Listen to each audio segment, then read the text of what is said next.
unstained by the power of his knowledge. Austin Miller. We pass by these words every single day, almost every single day since we've been here at the Academy. But have we actually stopped to truly internalize what they mean?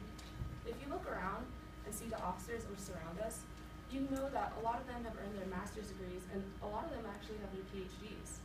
So it's this education that seems imperative to us being able to be successful leaders within the military.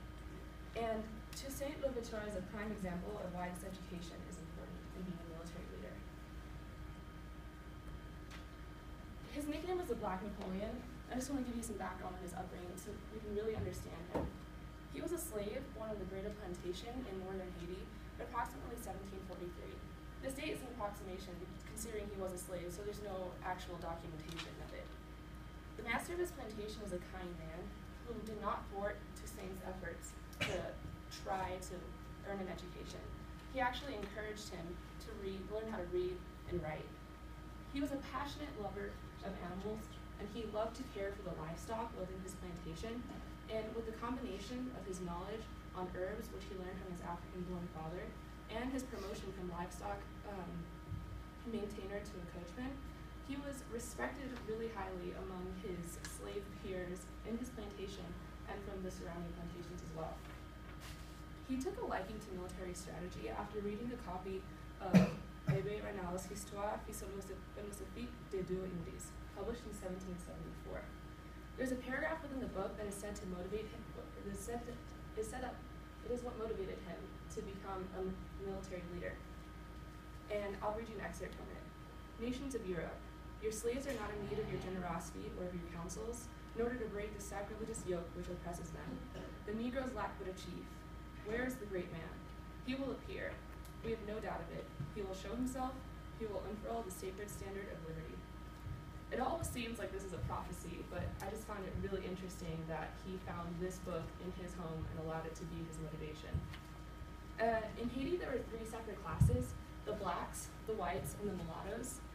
And there were factions in which the blacks and mulattoes were against the whites, and then there's whites and mulattoes who were against the blacks. So there was a lot of blurred lines when it came to who was on which side. But mostly, the whites discriminated against the mulattoes and blacks, and they were very oppressed, considering they were slaves. In August of 1791, there was increased agitation occurring throughout the island, and it almost seemed like at one occurrence that all the plantations in the northern part of the island had uprisings. And they were said to be led by the voodoo priest of the name of Boukman. He took a very violent approach to the rebellions and murdered all white people that they found in their path, regardless of age or sex. Toussaint found this very offensive and found his tactics insanely disgusting. Therefore, he did not participate in the beginning of the Haitian Revolution. In return, the French militia also reacted very violently, and they slaughtered every Negro they could find. This eventually left the economy in shambles, considering they were a sugar plantation colony, and that was the backbone of all of their economics well-beings.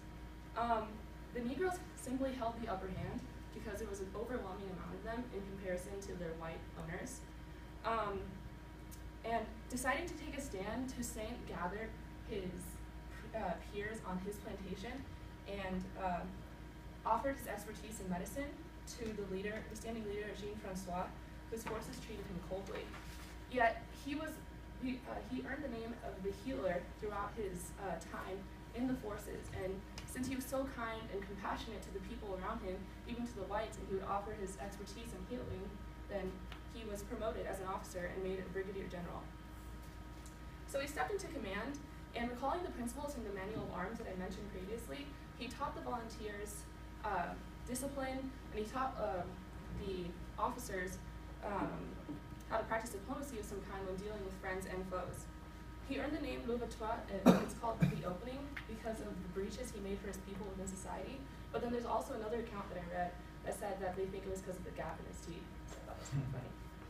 And so I have this here, duplicitous or keen, because he, in 1793, after the beheading of Louis XVI, England, Spain, and Holland went into war with France. And the the Spaniards threatened the colony from their half of the island because they occupied half of Haiti. And then English people were sent forces from Jamaica in order to help the other white plantation owners. And Toussaint really wanted to live underneath the French flag, so he went to the Spanish general and said, I will offer you assistance if you offer my assistance. And they're like, okay. So they made him a general, and they gave him 1,000 men. And so he went and defeated the French, but then he went to the French who were in need of help as well, and was like, I can give you all my manpower from the black side and some of these Spaniards that I have if you make me a general, and I'll make you governor of the island. And the guy in charge was like, all right, that sounds fine. So he was on the French side. So they ended up defeating the Spanish and the English. And so I consider it genius. Well, it might be a little two-faced, but he ended up winning control of the island. And he was appointed lieutenant general governor, but in all reality, you can tell he was the man who was running things. He was only in power for 1 year, despite being a rebellion leader for 10. And he proved to be a very humane administrator. Most of the plantations had been wrecked by the vengeful slaves, like I previously mentioned. And so he invited the whites who had been declared public enemies to come back and run these plantations, as long as they promised to give some of their spoils to the, not the slaves, but now the working employees who were underneath them. He confiscated a lot of land and gave them to army officers and forced them to do the same thing. Like, you need to pay everyone who's working underneath you. The whole scheme was remarkably successful. Haiti came back to their sugar crop being plentiful, and a lot of the ports being in the crowd, especially from traders in the United States. So, life as a governor general, he indulged in a lot of pomp and circumstance when it came to his troops, and so he had them dressed in gaudy uniforms and held up to 1,500 men, and the only thing he really indulged in was fine horses. And so he sent a constitution to Napoleon, who ended up denying him, and sent troops back to Haiti and decimated the Negro population. But the French population was then decimated because they had yellow fever. And he was tricked into being sent to a port saying that they needed his assistance. And Napoleon's brother-in-law ended up kidnapping him and taking him to France, where they locked him in jail. Unfortunately, that is where he died. And but upon his death, Haiti became an independent nation, and it was the first successful slave rebellion in history. His involvement in the revolution happened, although it happened years after it began, it had catalytic effects.